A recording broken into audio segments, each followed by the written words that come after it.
Hey Blair, I just want to say a massive welcome to the Life on Purpose podcast. Thanks, James. Good to be here. Yeah, good to see you again. Last time was in person, this time is digital. And as most people around the world right now know, COVID is forcing most of us to do this. So, really great that you made time. I know you're a very busy and focused individual. You're doing some really cool things with the Williams Corporation. So, I'd love to know before we get into some of that stuff, what led you to this point? Because I look at you and I go, wow, he really lives a life on purpose. Like he's doing things purposefully. He knows where he's heading. He knows who he is. What led you to this point, whether it was your parenting or schooling?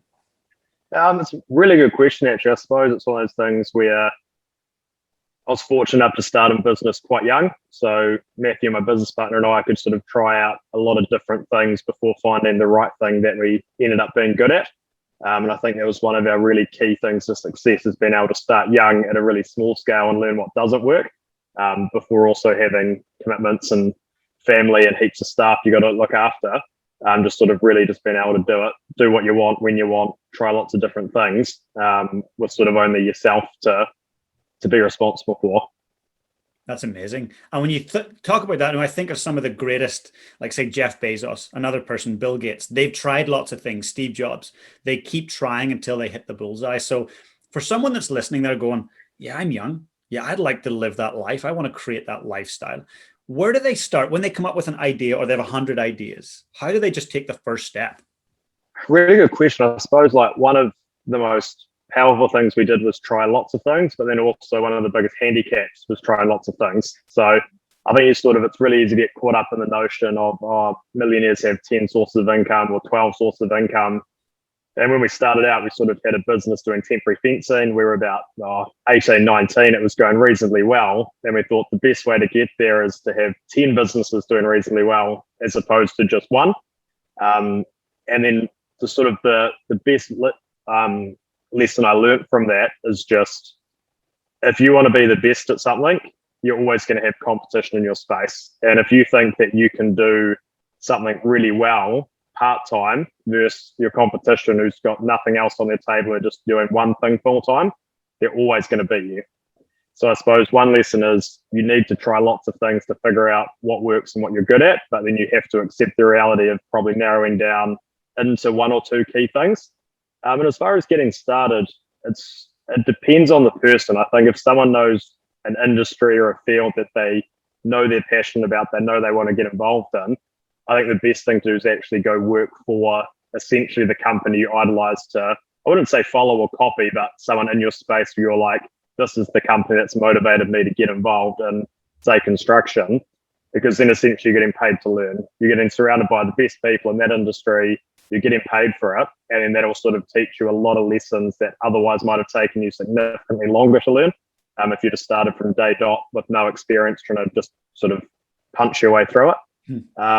So definitely, I suppose, just if you know what you want to do, then just go find someone in that field and kind of get as involved with them as possible.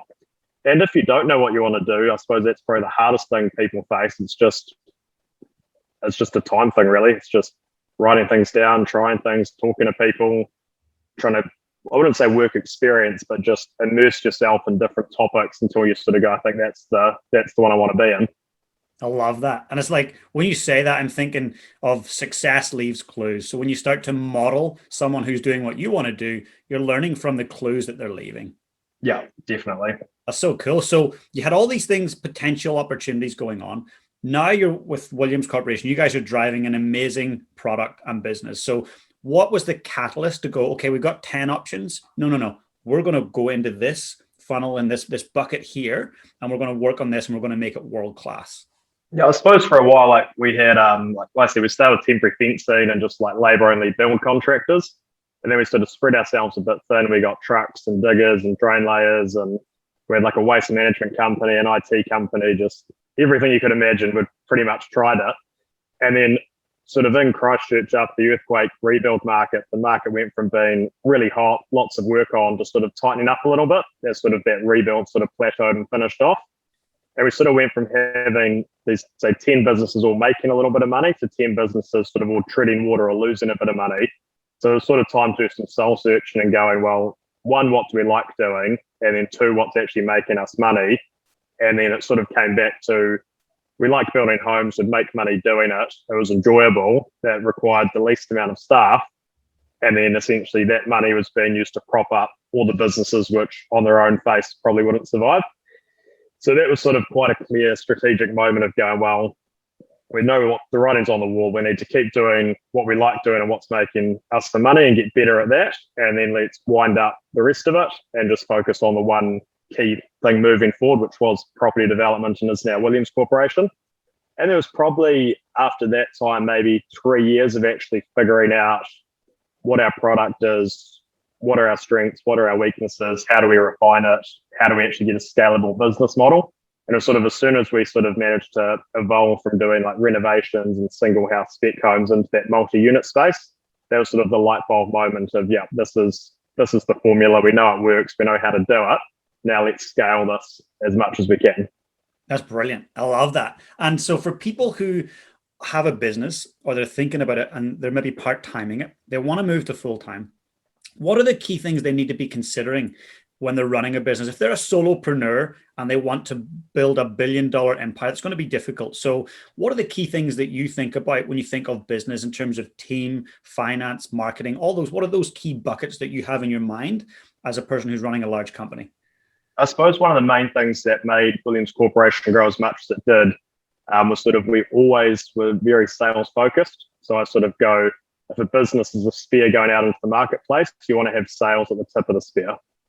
Because you see a lot of people, they sort of go, well, if I go from part-time to full-time, I'll do more business, make more money, etc., have a bigger team and company. But generally that should follow from, I have too many sales, I don't have enough time, I physically have to leave my job to be able to deliver the results to my clients, as opposed to going, I'm going to leave my job and then try get the sales to come. I think it's kind of important to get the sales there first before getting too far into it. And also it depends on the person's own responsibilities. Do they have a mortgage to pay? Do they have a husband or wife? Do they have children? And going, or is it just me, myself, and I can always go move into my friend's couch if something doesn't quite go as planned. Totally. So yeah, it's sort of risk appetite and then balanced by, is this a good vessel to go into full time? Or is it actually a part-time business that's small and it probably isn't the right long-term thing for me? 100%. And if we think about the individual who's trying to amass wealth, they're trying to get to that critical lump sum, that magic number, their safe number. How do they do that? If you think about your approach and you're working towards, or maybe you're already at getting to financial wealth and freedom or abundance, how does someone go about figuring out the number they need that they can live off and then determining a vehicle to help them get there? I suppose one thing that someone told me once, which is really true, is you don't know how poor you are until you have a little bit of money. So like whatever you think you need, as bad as it sounds, when you get there, it will probably be significantly, probably not as satisfying as what you want it to be. And you'll also realize you probably need a lot more. And I know it sounds cliche, but I think also making money is more or less the byproduct of doing a good job. I think it's too easy to try and put money at the forefront of what you do or what a lot of people do, where really you should just go, what is my product or service? What does it cost me? What do I make from it? What's my market demand? If I extrapolate that data out on the back of a napkin, is it going to make enough money to satisfy me or hit my sort of magic number? Where I think if we did that, if Matthew and I did that early on, there'd be a lot of businesses you'd never bother starting, because you could literally on the back of a napkin go, what does this look like if I make it as big as possible? And a lot of businesses would go, oh shit, that's a lot of work, a lot of risk, a lot of capital to make, say, $200,000 a year. Whereas in another business, you can make 10 times the money with significantly less risk or capital or staff, manufacturing facilities, etc. And if people are out there thinking, we don't want to run a business, we don't have it in us to do that, but we want to invest, whether it's stock, shares, real estate, if they wanted to go down the real estate route, because that's what you guys do and that's what you're really well known for, what would be a good starting point? If someone was in their 20s or 30s and they're like, you know what, I want to start building wealth down that route, where do they start? I suppose it depends if people want to be an active investor or more of a passive investor. Like, I think there's nothing wrong with people being extremely good at their career, having a salary job, and then investing that money into more of a hands-off property investment transaction. But then I think the people out there that want to sort of try become developers or be sort of residential renovators, it's more around just get a really small project and just learn the process. It's don't try conquer the world on your first deal. So when people sort of say to me, I want to be a developer, I just say, go buy a really cheap section and go build one house on it and expect it to take twice as long as you think it will. And probably you'll make half as much or no money. You probably shouldn't lose any, but you'll then learn the process and understand if it's something you want to do en masse. Where I think a lot of people are better suited to just sticking at what they're good at in their job and then sort of going, I'm just going to buy a rental property every 2 years. I'm going to amass 5 to 7 of them, and I'm going to pay them down over 20 years. So it sort of depends how aggressive people want to be. But I think people get too caught up in forgetting what they're good at and what makes the money and trying to sort of sacrifice that whilst trying to do investment. 100%. And if people were to come to you guys and they want to be hands off, can you help facilitate that for them in terms of investing and creating a portfolio? Yeah, definitely. So like we're not financial advisors ourselves, but we partner up with financial advisors. And a lot of it's just what's your household income? How much can you afford to save? How often can you buy a house? What houses best suit you? Is it something that's more of a capital gains approach, something that's more sort of yield driven, with the ideal goal of people getting a portfolio of, say, 3 to 5 properties and then paying them down in time for retirement, or when they reach retirement, having enough equity where they might be able to sell 2 to clear the debt on the other 3 and then get that, say, $150,000 a year passive income once they retire. Brilliant. And do you think, for people who are rookies at it, do you think that there's a big difference with knowledge, the knowledge gap between going commercial property as an investment versus residential? I think it comes back to risk appetite and also just what group you're in. Like if all your friends are in commercial property, that's probably the path you'll take. And if all the people you hang out with are in residential rentals, that's probably the path you'll take. But I think there's probably some really good viable entry-level commercial investments. But then also they do come with higher deposit requirements, a bit more tenancy risk, different bank assessment criteria. But there's definitely no right or wrong. Like I know extremely wealthy people that just do residential and extremely wealthy people that just do commercial. And then some people that have a little bit of both. That's awesome. And I just love what you guys are doing and how you're doing it. It seems that you've got absolute clarity of focus. You know where you're headed, you know the numbers, and you guys have great communication within the team.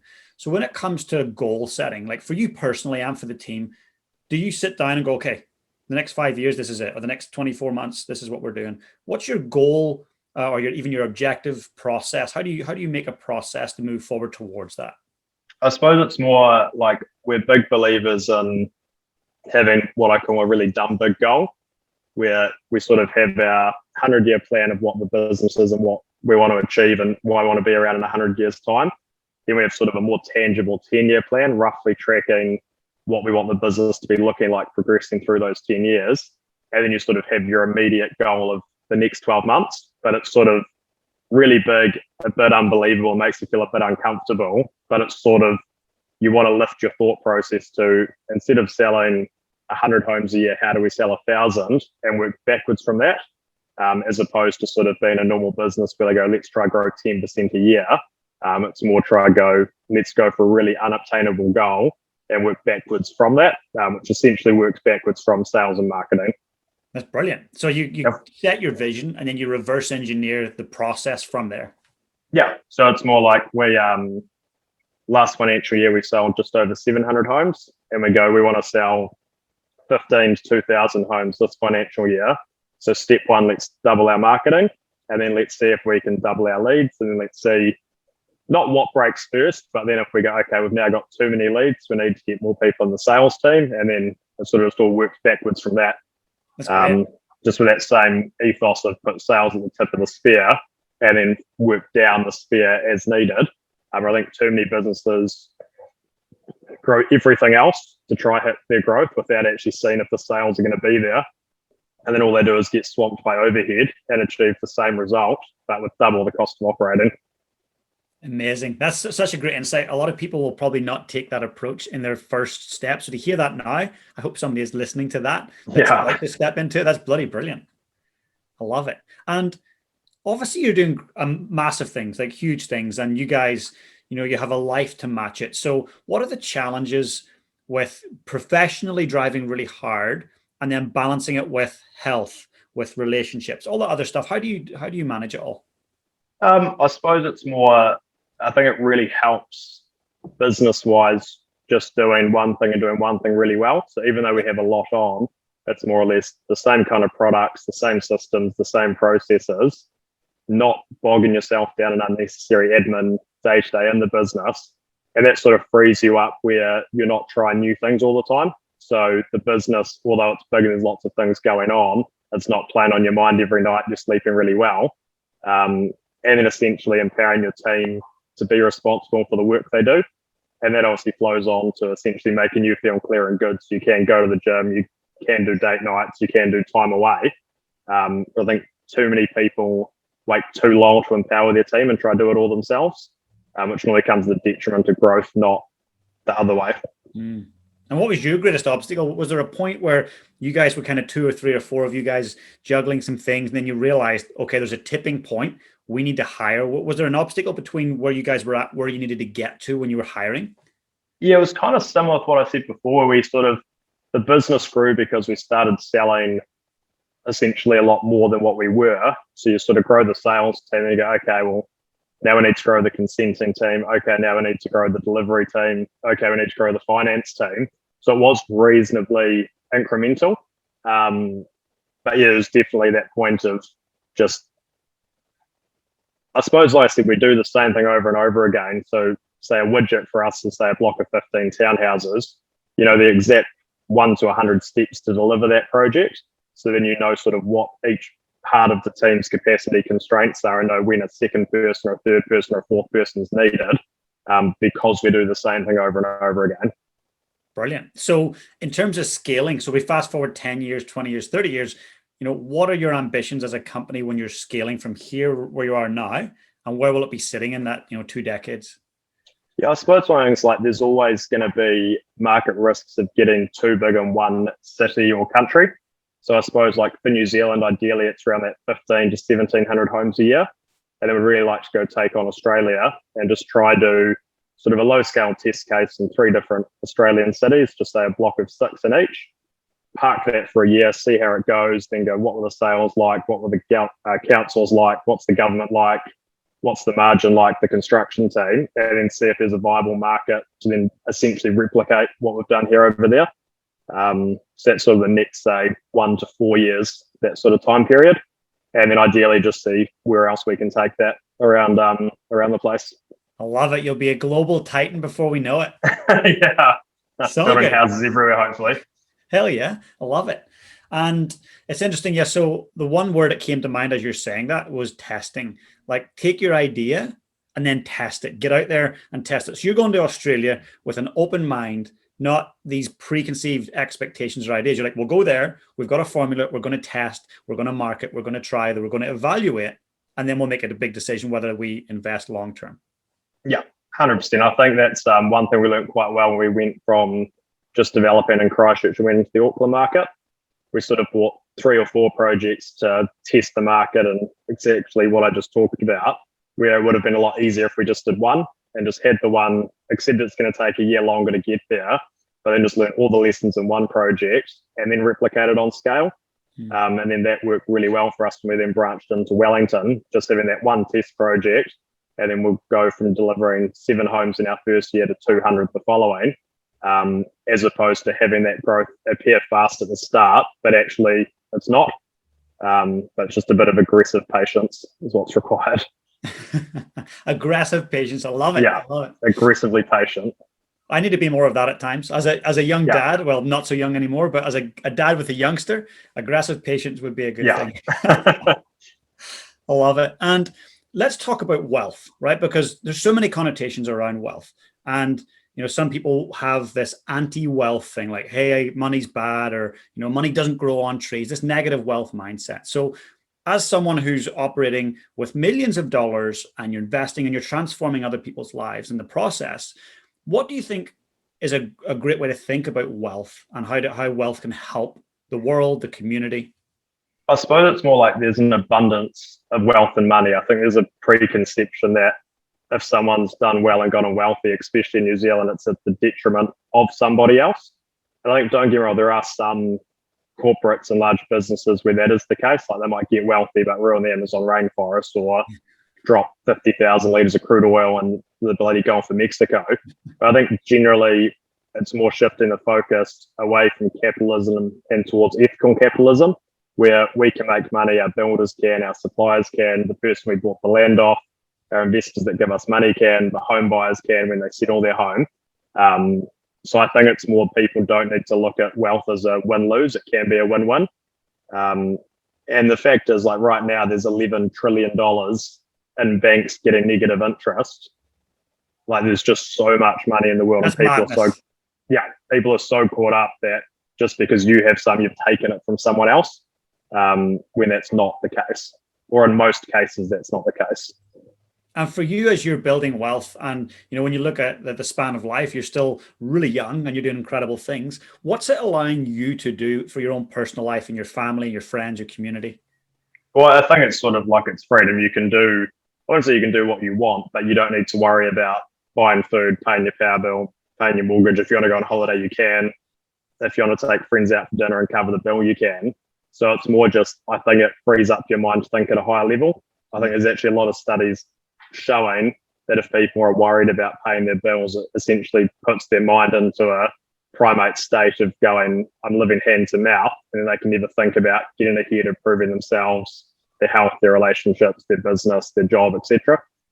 Absolutely. That's so powerful. Yeah, when you look at the human needs, certainty and significance are the first two. And certainty is really around financial certainty for a lot of people and safety. And so most people are still operating there. They don't get down to those spiritual needs, which are contribution and growth. And when you talk about thinking, higher thinking, that's brilliant. So something I encourage a lot of my clients to do is create think time, where they're each week at least an hour, a couple of hours would be great, where they sit down, they ask themselves thought-provoking questions, they flesh out business ideas, scalability of their current ideas. Bill Gates takes 2 weeks a year where he goes to a lake by himself with like 20 books. And I've read that. Yeah. He's into That's quite a long time to think. Yeah, it is. But, people like him, like you take him or maybe even Warren Buffett. So Warren Buffett only needs to make 3 good decisions a year. That's it. Most of us need to make 3 good decisions a week. He just needs to make 3 a year. So when you think, what is your process like? Because you think big, I know you do, and the results prove it. So how do you think? And do you have do you write things down? Do you ask questions? Do you seek mentorship? I suppose it's one of the things where there's a lot of thinking involved, but also just since we have the roadmap and the goal so clearly laid out, you sort of know exactly what you need to do on any given day. So there's always, we schedule time to do like a strategy meeting and an innovations meeting for sort of that more high level thinking. But since it's just the same thing day in, day out, it sort of becomes just built into your day-to-day structure.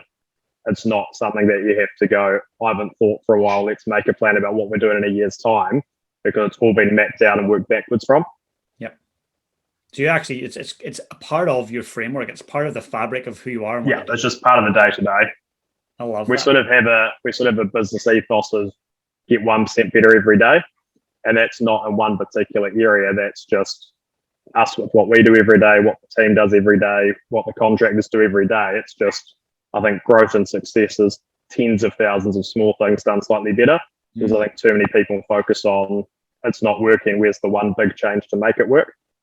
Brilliant. So rather than global changes, it's about micro changes. Yeah, just thousands of small little tweaks and adjustments. That's brilliant. I love it. It's almost like a Formula One team, when they're adjusting things. Yeah. They spend $1 million per, what's like 10 million per second or something, just obscene. Totally. And what about, I know we'll wrap up here shortly, but one question I had for you was, in terms of your teams and leaders within those teams, how do you empower them and help them grow as leaders? Good question. One, we run a reasonably flat management structure, so we don't have layers upon layers of management. And then 2, we have very transparent and clear systems and processes where it's, here's your role, here's your job, here's the system and process to follow, here's the expectation. And then it's sort of also, there's always an open door to management if you need to talk to them. And then we've got easy ways to essentially look at those systems and processes. So there's not that second guessing going, is James doing a good job? Is he not? If you have a thought about that, you can easily check the work, the system, the process, and then get involved if there is a problem, or at least reassure yourself that there isn't a problem. That's great. So you remove all ambiguity. It's really clear what's going on. Yeah. And it also stops people from like protectionism, where managers worry about, I don't want someone else to take my job, so I'll sort of lock the information away and hide it from everyone else. We sort of always try to do business in a really transparent, open manner and sort of get rid of the scarcity mindset going, if someone's better than you, that's not a threat, that's a good thing. Why would you want everyone under you to be worse? Or at least too many managers are worried about empowering their team because they're worried they'll get demoted and someone else will get put in their place. Absolutely. As opposed to realizing a good business is big enough for everyone to have their own success. It doesn't have to become the structured system of the person behind me is always worse than me. That's so cool. And too few businesses take that approach. And that's why you see politics, it's so active in a lot of workplaces. Yeah. Part of the culture. So that's lovely that you've done that. I think that's powerful. And if we were to look at your competition, and you don't need to name competition, but how does that drive you when you look at, the goats of property development, whether it's in Australia, New Zealand, whether it's in North America, when you see them, whether they're individuals or they're big brands, what do you do when you see that, what they're doing with their opportunities, what they're doing with their revenue, their scale? How do you use that to drive what you're doing and innovate? Good question. I suppose it's more, especially in the property development space, generally everything you see in the marketplace will be, say, 1 year old. If I drove past someone's finished project, that was their thought process from a year ago that's now eventuated. So it's quite a hard space to try. Well, I know a lot of competitors try sort of copy their other competitors, whereas I think what we've always done quite well is just focus on what we do, focus on what our buyers want, our market feedback, and go through our own projects going, if we built this again, what would be these small little tweaks and changes we do? As it's kind of like whenever you photocopy something through a printer, every time you copy it, the quality goes down. And I think too many people in the development space see something and try copy it without realizing that it just won't be as good as what that first thought person managed to produce. That's awesome. So you run your own race. Yeah, essentially. It's one of things like, I like looking at like Harry Triggerboff in Australia, who's built 75,000 apartments, but then also that's quite a different marketplace. Like I can't go build a 75-story apartment building in Christchurch and have the same success that he did doing it in Sydney. So I think it's more just, running your own race and just improving your own product, not necessarily trying to copy other people's. That's fantastic. I love it. And the last question I wanted to ask you, so it's the Life on Purpose podcast, and I ask everyone that comes on is, to you, what does living a life on purpose actually mean? I think it's a mixture of things. I'd say it's being happy with what you do every day. So you only get one chance at it. And then I think it's also empowering people, and it's the people that you bring up with you. I know a few people that are really wealthy but quite lonely and miserable. And I think you get just as much joy from a non-financial sense of business as you do from a financial sense, whether that be clients being really happy with their product or staff improving their own processes and their own sort of self-purposes, empowering them to look after their children, their husbands, their wives, etc. So living a life of purpose isn't just yourself, but also those key people around you.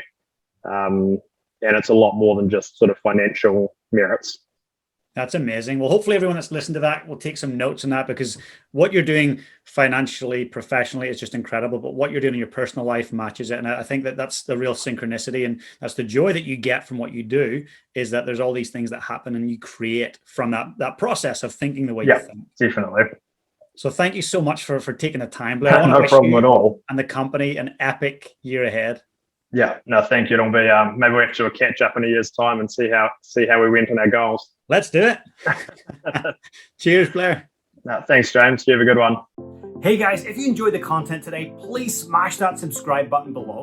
And if you want to become part of my community, I've got an amazing free Facebook group. Please come and join us. The link is in the description below. And also, if you've got any questions about today's session, I'd love to know. Just comment below and I'll be sure to get back to you guys. Have the most amazing day.